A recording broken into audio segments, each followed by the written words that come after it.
como vão vocês? Tudo bem? Estou aqui para mais uma videoaula. Eu sou a professora Renata, da Escola Municipal Irmã Ana Maria Teixeira Costa.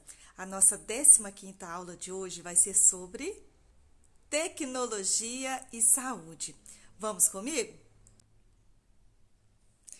Nas últimas décadas, a tecnologia nos trouxe invenções incríveis, onde, apoiadas por um contexto de economia e política capitalistas, avançamos mais nesta geração do que em várias gerações anteriores juntas.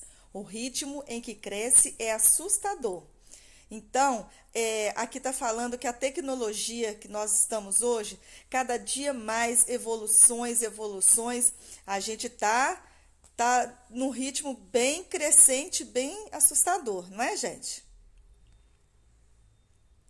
Tecnologia e saúde. Nós iremos falar agora sobre as vacinas. Ao tomar uma vacina, nosso corpo produz defesas contra certos micro-organismos que causam doenças. Assim, o corpo fica protegido caso entre em contato com esses micro-organismos.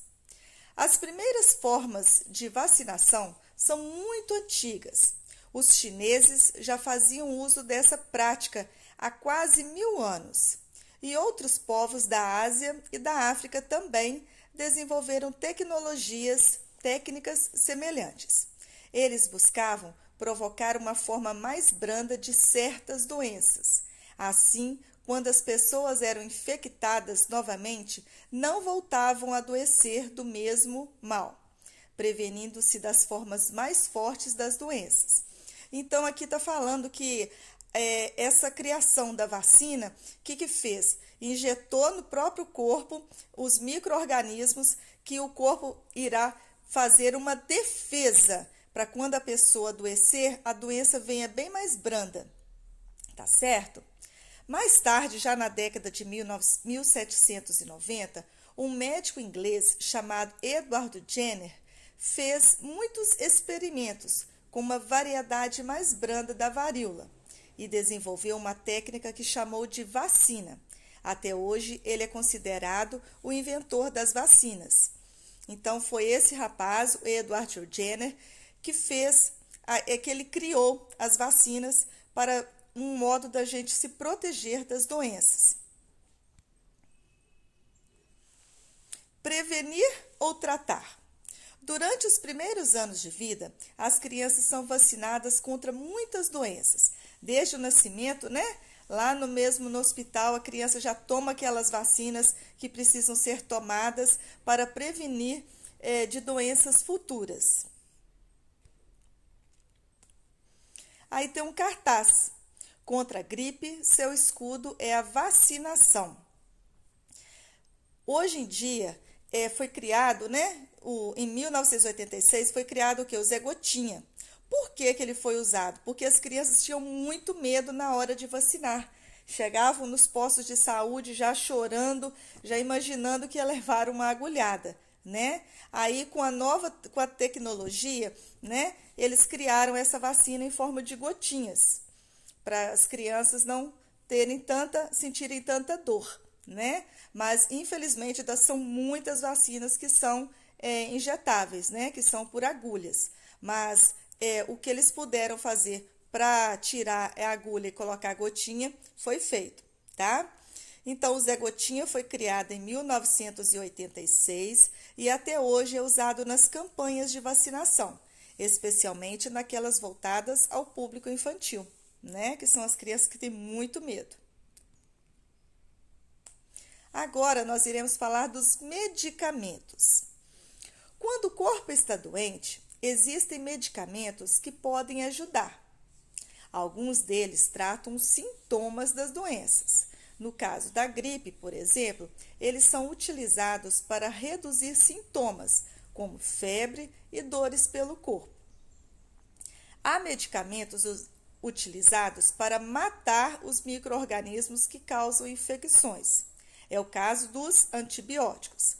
Até a descoberta do primeiro antibiótico, em 1928, muitas pessoas morriam de doenças que hoje podem ser curadas por esses medicamentos.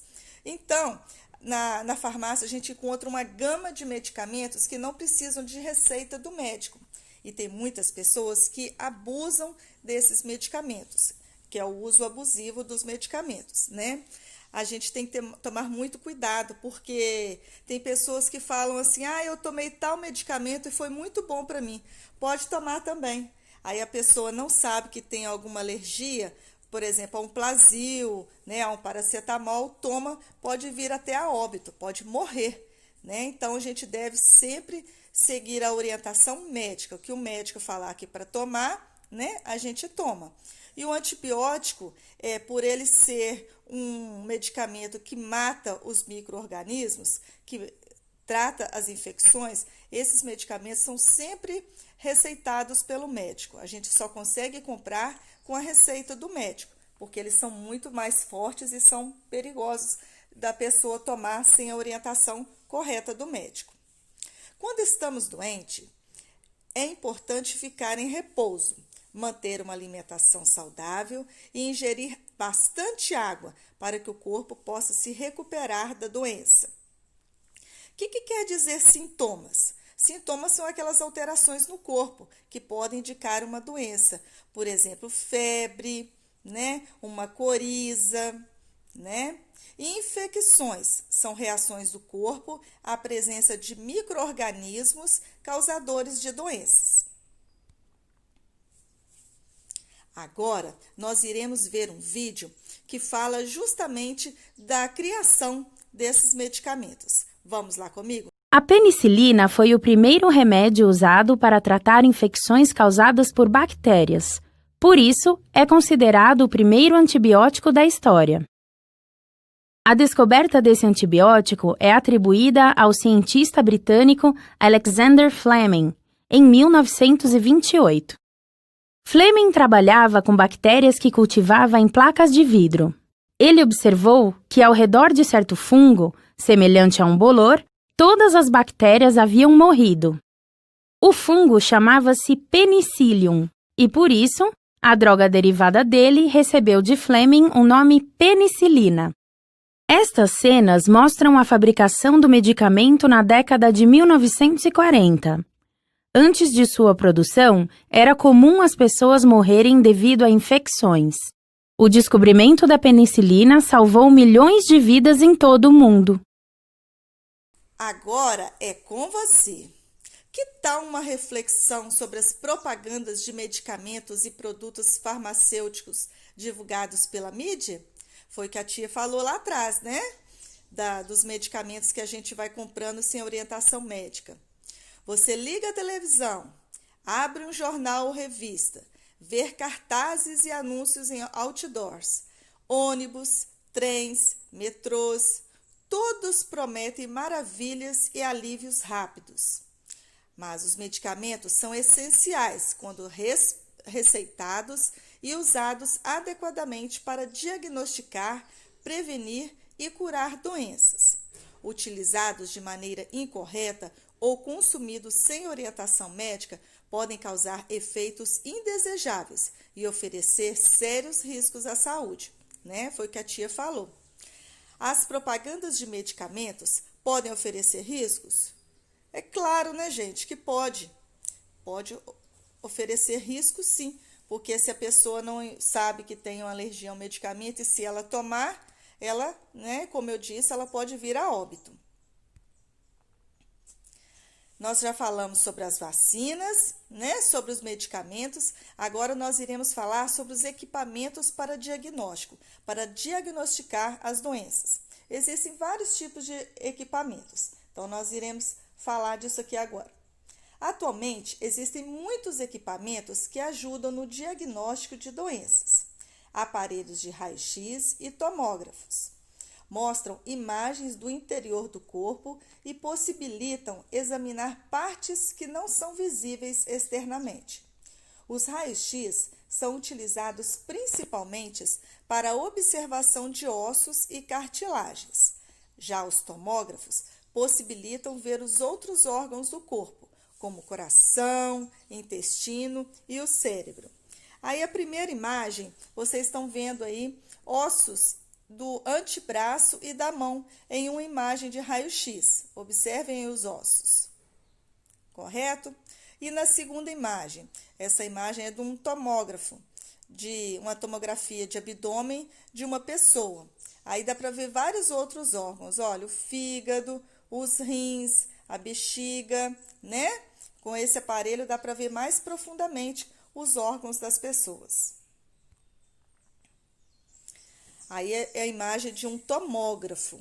Não sei se vocês já viram alguém fazendo esse exame. Esse aí é a imagem de um paciente sendo colocado em um tomógrafo. As imagens produzidas por este aparelho são utilizadas para ajudar em diagnósticos, né? Se o médico pede esse exame e vê que tem alguma patologia, ele vai estar encaminhando para o médico, né? De acordo com o tipo de doença que a pessoa tem. Os microscópios ópticos permitem analisar diversos materiais, como sangue, pele e fezes. A análise do sangue mostra se as células estão saudáveis e nas quantidades consideradas adequadas. Também permite saber se há algum micro-organismo nocivo à saúde presente no sangue. Essas imagens aí são células de sangue humano saudável, visto ao microscópio óptico, aumentado em 630 vezes, com cores artificiais.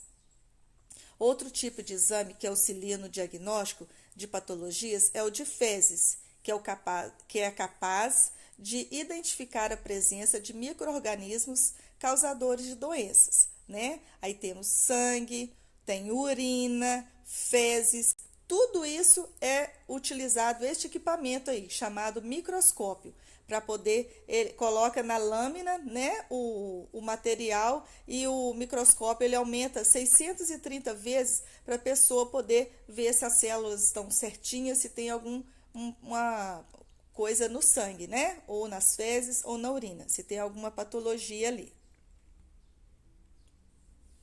Desvantagem dos avanços tecnológicos. Vocês sabiam que tem muitas desvantagens nos avanços tecnológicos? Tem muitos benefícios, né? Mas também tem desvantagens. Nós iremos ver agora. O século XXI se encontra diante de um panorama muito dividido. E seu maior desafio será enfrentar os danos colaterais de certos avanços. A saúde. Mas não é apenas a segurança em termos de proteção de dados que devemos nos preocupar. Vocês se lembram das aulas anteriores que a tia falou sobre o uso das tecnologias, né? O uso do computador, que não pode, né? A gente tem que ter muito cuidado ao utilizar o computador. Então, existem muitas outras maneiras pelas quais a tecnologia pode nos prejudicar, especialmente quando as utilizamos mal. Além dos problemas maiores ou mais urgentes, as tecnologias nos trazem pequenas mudanças, que ainda que pareçam menores, a longo prazo se tornarão um novo marco da humanidade. Por exemplo, a famosa síndrome do túnel do carpo. Síndrome do túnel do carpo é uma lesão que antes eles só existiam em computadores, né? Antes de existir os computadores, afetava apenas os idosos. Observem, gente. Antes de existir os computadores, só afetava os idosos. Mas agora pode afetar qualquer pessoa que use um mouse, né? As pessoas que trabalham em escritório utilizam muito mouse e esse manuseio, né, dos dedos causam essa doença chamada síndrome do túnel do carpo. O chamado de dedo de BlackBerry, exagerado pelos smartphones, antes conhecido como artrite das costureiras, vem do hábito de digitar, uma ação que sobrecarrega o nosso polegar. Vocês já viram tanto que esses jovens e as crianças utilizam o smartphone muito rápido com o dedinho? Então, essa doença é chamada de dedo de BlackBerry, que é o uso exagerado de utilizar o celular, aí, os smartphones, tá? Só eram conhecidos como artrite das costureiras. As costureiras que tinham muito, né, esse hábito de utilizar as mãos na costura. Agora, com o uso dos smartphones, as crianças, jovens, adultos, todos estão tendo este problema sério também.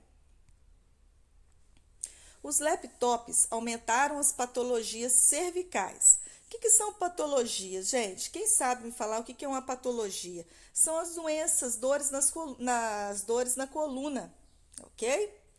Por poder trabalhar em qualquer lugar, a ergonomia falha, ou seja, a postura falha, né? E há mais problemas cervicais porque a tela não está ao nível dos olhos, sem mencionar o dano do suposto uso do laptop apoiado nas pernas, que pode afetar negativamente a fertilidade. Prestem bem atenção nisso. O uso de dispositivos eletrônicos antes de dormir dificulta a conciliação do sono, ou dispositivos eletrônicos para escutar música, né, com os fones de ouvido, nos expõe a um perigo para a nossa audição. Nós iremos ver fotos agora. Observem essa primeira imagem, a pessoa usando o laptop, né? O laptop dela está na mesa, olha a postura dela. Ela tendo que inclinar a cervical para poder estar enxergando a tela do computador. Vocês observam que a tela do computador não está no nível dos olhos dela. Na última foto aí também da moça, olha, está no colo dela, né? Que a gente falou que pode estar atrapalhando na fertilidade, tá? Não é bom utilizar o laptop no colo, né? Porque ele esquenta muito, né? Aí dá problema para as pessoas. E aí o uso de fones de ouvido alto. Fones de ouvido, gente, escutar música no volume muito alto, isso atrapalha muito a audição das pessoas. Então, crianças, essa foi a nossa aula de hoje. Agora eu quero que vocês peguem o caderno pedagógico e façam atividade 15, referente ao nosso caderno pedagógico 8, com muita atenção e com muito capricho. Fiquem todos com Deus e até a próxima aula. Tchau!